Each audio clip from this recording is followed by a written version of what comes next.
Hi, welcome back to another Basics of Music Theory lesson featuring the return of my face. As you may have noticed, my face has been a computer screen the past couple of weeks, but don't worry, it's back now and as pretty as ever. No, don't leave, don't leave, don't leave. We're gonna talk about music theory, don't worry.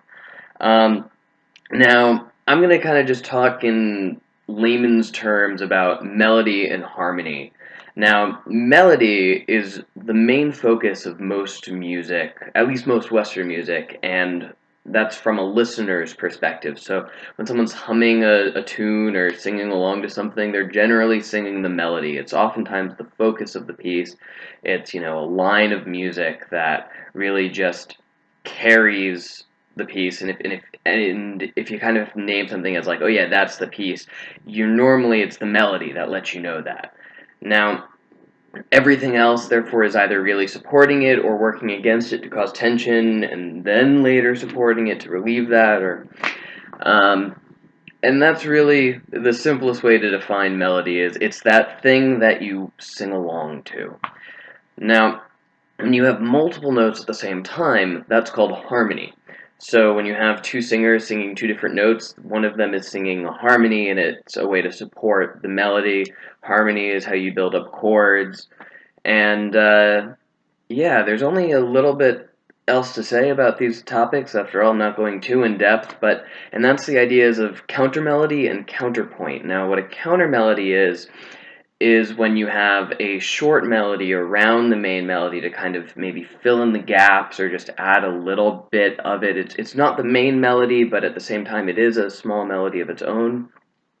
A good example of this is if you listen to blues music, sometimes there's a little bit of a short call and response thing, and the response comes at the end. They'll play something, you'll be like, I'm so sad and sad, sad, sad, and then there'll be a guitar that goes dee dee doo, and that little dee dee doo is a counter melody. And it's not, like I said, it's not really its own full thing, but it's there, it's melody, it's filling in the gaps, and that's what it's there for.